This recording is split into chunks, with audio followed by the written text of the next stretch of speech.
you think these mainstream media channels should have so much power of what you can say on social media? No, I don't think so. I don't agree with a lot of Garry Lineker's opinions. I was going but it was a good moment, wasn't it? But to be honest, I actually feel like his personal Twitter feed he should be allowed to voice his own personal opinions, and he shouldn't have to toe the line of his employer in his personal life. I think there needs to be a separation between those two things. However, as it stands at the moment, he's signed a contract, and obviously he's got to abide by certain rules.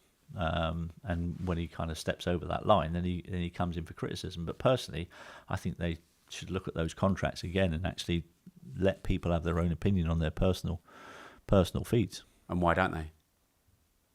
Because they like to control the narrative.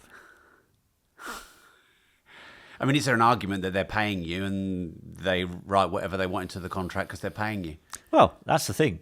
You have the choice whether or not to sign the contract, so you can negotiate the terms. And if Garry, wants to have his own personal opinion on there, he should have negotiated that into his contract. Yeah, but he kind of won that, didn't he? When yeah, well, I guess so, because he's still got his job. Although he's now not going to be. He's now yes. And why do you think, on his last legs? Why is Garry Lineker really leaving the BBC? Do you think? Oh, I have no idea. I mean, I'm sure it's just for the fact that he's got enough money now and he wants to sail off into the sunset, spend it all, and enjoy the rest of his life. I don't know.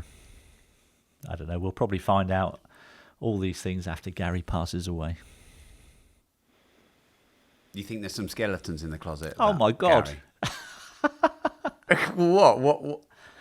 What skeletons are in the closet? Oh, I mean, who knows? Who knows? You know. But I can tell you that Garry Lineker is not the angel that he likes to portray himself to be. What's he been up to? Ask Joey Barton. Have a look at Joey Barton's.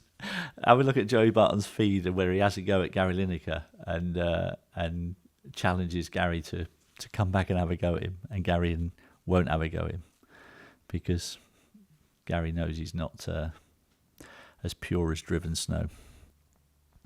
Right. This is what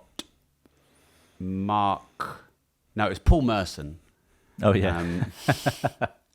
Actually, wait. I think I know what you're going to say.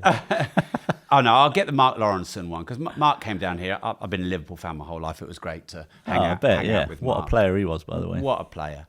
And he said this: the BBC has gone totally woke. They're top of the woke league. What do you think about that? I mean, I think they might just be edging it on goal difference from Sky, to be honest. I mean, it's pretty close. I probably think Mark knows more about the workings of the BBC. I haven't worked for them for many years, so I'm not quite sure what to make of them. But Mark's obviously been involved in that organisation for a long time, so I'd take his word for it. Do you think they are unbiased? That was the stupidest question I've ever asked on a podcast. I think it might well be.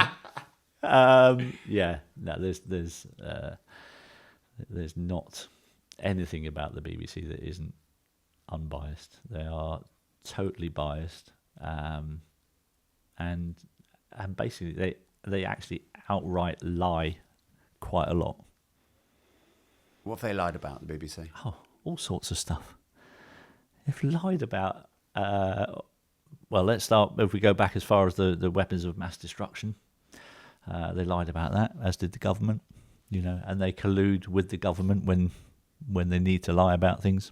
There was a lot of lies about the COVID stuff back in 2020. They knew it was all lies, and yet they still printed it.